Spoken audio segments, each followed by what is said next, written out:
Friends, good morning. எல்லாருக்கும் நமஸ்காரம். எல்லோரும் எப்படி இருக்கே? சௌக்கியமா? இன்றைக்கி நம்ம என்ன பார்க்க போகிறோம் அப்படின்னு கேட்டீங்கன்னா, இன்றைக்கி வந்து ரதசப்தமி ஸ்பெஷல் வந்து ஒரு ஸ்வீட் தான் வந்து பார்க்க போகிறோம். அதுக்கு முன்னாடி நம்மளோட புதிய சப்ஸ்கிரைபர், புது வியூவர்ஸ் எல்லாருக்கும் வெல்கம் பண்ணிக்கிறேன். நம்மளோட புது யூடியூப் கிச்சனில் உங்கள் எல்லோரையும் வெல்கம் பண்ணிக்கிறேன். இன்றைக்கி நம்ம ரதசப்தமி ஸ்பெஷல் வந்து என்ன பார்க்க போகிறோம் அப்படின்னு கேட்டிங்கன்னா, இன்றைக்கி வந்து கோதுமை ரவையில் ஒரு பொங்கல் தான் பண்ண போகிறோம். இன்றைக்கி வந்து பார்த்திங்கன்னா பொங்கல், அதாவது ஏதாவது ஒரு ஸ்வீட் பண்ணி நைவேத்தியம் பண்ணலாம். சக்கரை பொங்கல் மெயினாக பண்ணுவாள். உளுந்து வடை தட்டி எல்லாம் இன்றைக்கி வந்து நைவேத்தியம் பண்ணுவாள். இன்றைக்கி வந்து சூரிய பகவானுக்காக பொங்கல் அன்றைக்கி நம்ம எப்படி பண்ணுறோமோ அது மாதிரிலாம் பண்ணிவிட்டு இன்றைக்கி பகவானை வந்து, அதாவது சூரிய பகவானுக்காக இன்றைக்கி எருக்க இலையில் வந்து இன்றைக்கி குளிப்பாள். எருக்க இலை தலையில் வச்சுட்டு, அதாவது ஒத்தப்படையில் வச்சுட்டு அப்படி குளிப்பாக வச்சுட்டு இன்றைக்கி வந்து குளிப்பாள். குளிச்சுட்டு இன்றைக்கி சுவாமி நைவேத்தியத்துக்கு வந்து இது மாதிரி தான் அதெல்லாம் வந்து பண்ணுவோம். அதான் வந்து நம்ம இன்றைக்கி பார்க்க போகிறோம். அதாவது வந்து பார்த்திங்கன்னா, இன்றைக்கி நான் வந்து கோதுமை ரவை வந்து ஒரு கப்பு, அதாவது ஒரு 3/4 கப்புக்கு வந்து எடுத்துகிட்டுருக்கேன். கோதுமை ரவை 1/4 கப்பு பைத்தம்பருப்பு வந்து எடுத்துகிட்டுருக்கேன். வெல்லம் வந்து நல்லா இதோட 1.5 பங்கு எடுத்துகிட்டுருக்கேன். 1.5 கப்புக்கு எடுத்துகிட்டுருக்கேன் வெல்லம். கொஞ்சம் முந்திரி, ஏலக்காய், நெய், அவ்வளோதான் எனக்கு தேவை. ஃபஸ்ட்டு நம்ம இதை வந்து வறுத்துக்க போகிறோம். அதாவது கோதுமை ரவையும் பைத்தம்பருப்பும் ஒன்றா கொட்டி வறுத்துட்டு நல்லா குக்கரில் வேக வச்சு வச்சுக்க போகிறோம். வச்சுட்டு அப்புறமா தான் ஒன்று பண்ண போகிறோம். இப்போ எப்படி பண்ணுறது நம்ம பார்ப்போம். ஃபஸ்ட்டு இதை வந்து நம்ம வறுத்தல் விடுவோம். எவ்வளோ நீங்கள் அளவு எடுக்கிறீங்களோ அதுக்கு தகுந்த மாதிரி பார்த்துட்டு பைத்தம்பருப்பு வந்து போட்டுக்கோங்க. நான் 3/4 கப்பு எடுத்திருக்கேன் கோதுமை ரவை. அதுக்கு 1/4 கப்பு பைத்தம்பருப்பு வந்து எடுத்துட்டுருக்கேன். ரெண்டையும் ஒன்றாவே போட்டுட்டு வறுத்துக்கோங்க. ரொம்ப சவக்க வறுக்கணும்னு கிடையாது. பச்சை வாசனை பார்த்துக்கிட்டே ஒன்று சூடாகணும், பச்சை வாசனையும் போகணும். அந்த அளவுக்கு வறுத்துட்டா போகணும். இது பார்ப்போம். இப்போ இதில் நல்லா வச்சாச்சு. அதாவது ஒரு சூடு இருந்தால் போதும், ரொம்ப சிறப்புலாம் கிடையாது. தீயாதிக்கு நல்லா பச்சை வாசனை போட்டுக்கோங்க. பருப்பு எப்படிலாம் செஞ்சு வறுத்து வச்சுட்டாச்சு. இதை வறுத்துட்டாச்சு. இப்போ இதை வந்து நம்ம வேக வச்சுக்க போகிறோம். அதாவது நல்லா குக்கரில் வந்து நல்லா ஒரு குழைய 3-4 விசில் வச்சுட்டு அடுத்து தான் நம்ம பண்ண போகிறோம். ஃபஸ்ட்டு இதை நம்ம வேக வச்சுப்போம். இதுக்குள்ளே ஒரு பாத்திரத்தை வச்சுட்டு நான் இதில் வந்து தண்ணி விட்டுக்கிறேன்.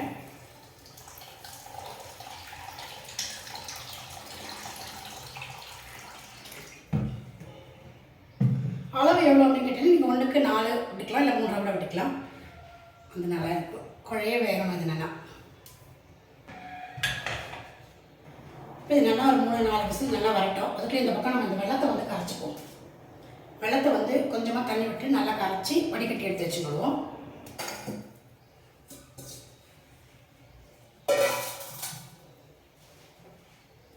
தண்ணி வந்து கொஞ்சமாக வெள்ளம் நனையிற இடம் இருந்தால் போதும். இந்த பக்கம் அது பாட்டுக்கு அதுவும் வந்து கரைஞ்சிட்டு இருக்கட்டும்.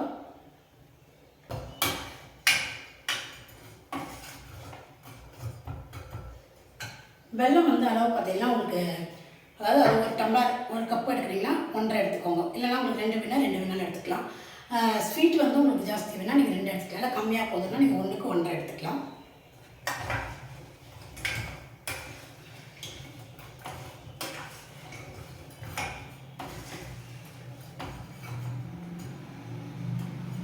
நல்லா கரையட்டும். வெள்ளத்தில் வந்து கல் மண்ணெல்லாம் இருக்கும். அப்படிங்கிறனால நான் வந்து கரைச்சி நல்லா கரைய வச்சு வடிகட்டிக்க போகிறேன். வடிகட்டிட்டு பார்க்கலாம்.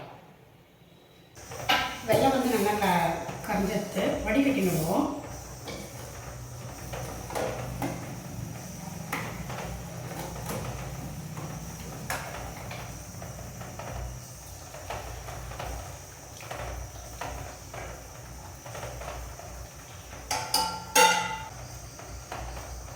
வெளியில் வந்து கல் மண்ணெல்லாம் இருக்குது. நல்லா வடிகட்டினாச்சு. இது ஒரு பக்கம் எடுத்து வச்சுக்குவோம். அதுக்குள்ளே இந்த பக்கம் வந்து நம்ம முந்திரி வந்து வறுத்து வச்சுக்கணும். இந்த பக்கம் ப்ரெஷர் வரத்துக்குள்ள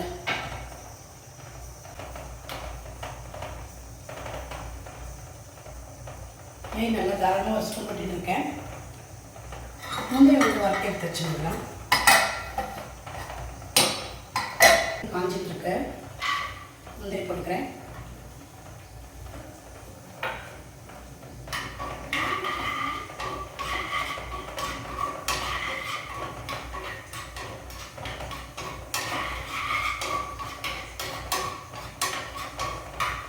முந்திரி நல்லா சவுக்க வறுத்து எடுத்துகிட்டு பார்க்கலாம்.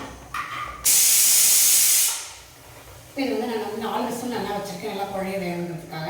அதாவது ஆஃப் பண்ணியாச்சு. இது நல்லா ப்ரெஷர் அடங்கிட்டு நம்ம வந்து எப்படி பண்ணுறது பார்க்கலாம். இப்போ இது நல்லா ப்ரெஷர் அடங்கிட்டு நான் வந்து எடுத்துச்சு. இதை எடுத்துட்டு நம்ம வேறு பாத்திரத்தில் கலரிப்போம். நல்லா குழைய வெந்திருக்கு. நான் வந்து செஞ்சட்டிலே வந்து கலரிக்க போகிறேன்.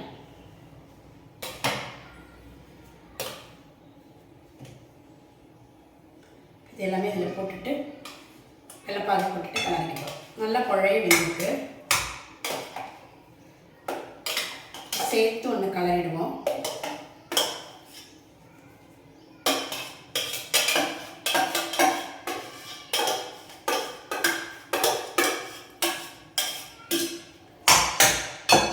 கொஞ்சமாக அந்த பாத்திரத்தில் தண்ணி விட்டுட்டு கிளறி வைப்போம்.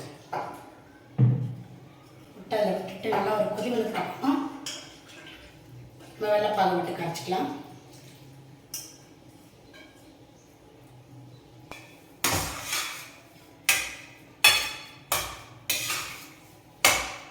கொஞ்சமாக தான் வந்து தண்ணி விட்டுருக்கு. தண்ணி வந்து ஜாஸ்தி இருக்கக்கூடாது. நல்லா வெந்தாச்சு. இந்த வெள்ளைப்பாகை கொட்டிட்டு நல்லா கலர வேண்டியதுதான்.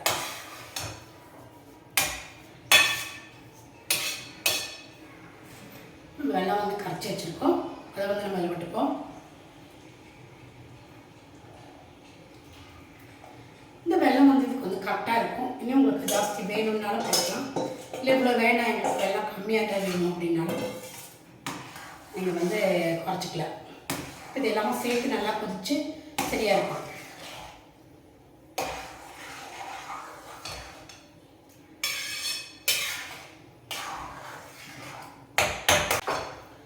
வந்து நான் ரைஸ் ஆக்கிட்டுருக்கேன்.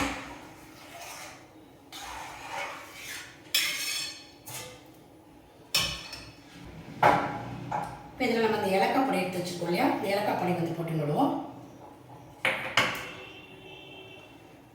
நெய் விட்டுப்போம் மேலாக. முந்திரியெல்லாம் வறுத்து வச்சுருக்கோம் இல்லையா, அது வந்து நம்ம கடைசியில் இது நல்லா ஒரு கொதி வந்ததுக்கப்புறமா கடைசியில் போட்டுட்டு இறக்கும் போது போட்டுக்கலாம்.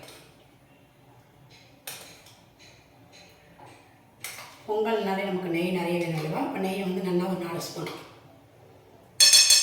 விட்டுக்கிறேன்.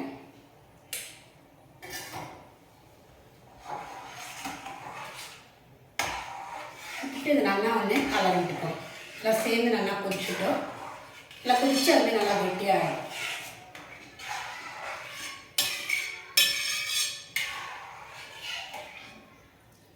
இதே உங்களுக்கு சர்க்கரையிலே பண்ணலாம், அது ஒரு டேஸ்ட்டாக இருக்கும். கேசரி மாதிரி அது ஒரு டேஸ்ட்டாக இருக்கும். இது வந்து உங்களுக்கு சர்க்கரை பொங்கல் வந்து வெள்ளத்தில் வந்து நம்ம கோதுமை ரவையில் பண்ணுறோம்.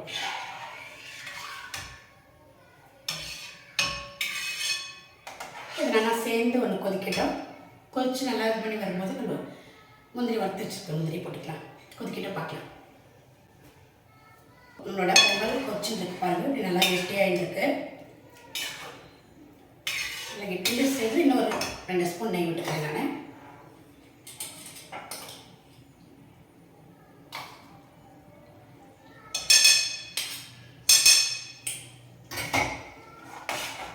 நெய் விட்டுட்டு திருப்பி வந்து நல்லா கலர் விட்டுக்கிறேன். இப்போ நம்ம இதிலே வந்து இந்த முந்திரி போட்டு விட்டுருவோம். முந்திரி வந்து நெய்யில் வறுத்து வச்சுருக்கோம் இல்லையா, அதையும் வந்து நான் வந்து போட்டு வச்சு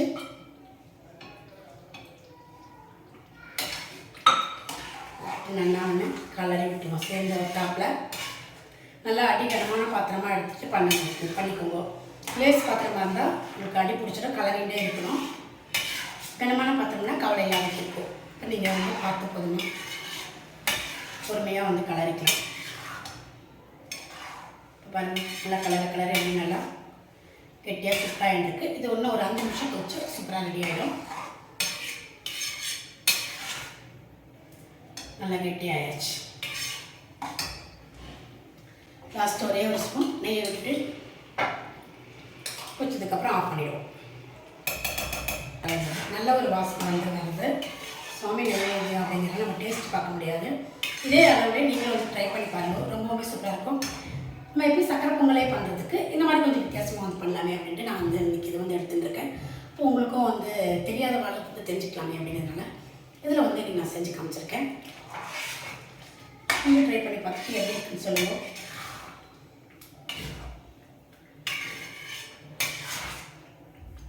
இல்லை ஒரு 5 நிமிஷம் கொஞ்சதுக்கப்புறம் ஆஃப் பண்ணிடலாம். இப்போ நம்மளோட கோதுமை ரவை சக்கரை பொங்கல் இங்கே பாருங்க சூப்பராக வந்து ரெடி ஆகிடுது. நல்லா கெட்டியாகிடுச்சு. நல்லா ரெடி ஆகிடுது. நான் வந்து ஆஃப் பண்ணிடுறேன். நல்லா இது ஆறுனா இன்னும் நல்லா கெட்டியாகிடும் உங்களுக்கு. இந்த பக்கத்து நல்லா சரியாக இருக்கும். இந்த பக்கத்து நல்லா கெட்டியாகிடுச்சு.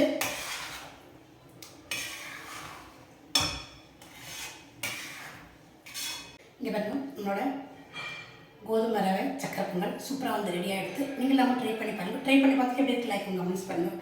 நம்ம இனி அடுத்த வீடியோவில் வேறு ஒரு ரெசிபியோட பார்க்கலாம். Okay friends, thank you.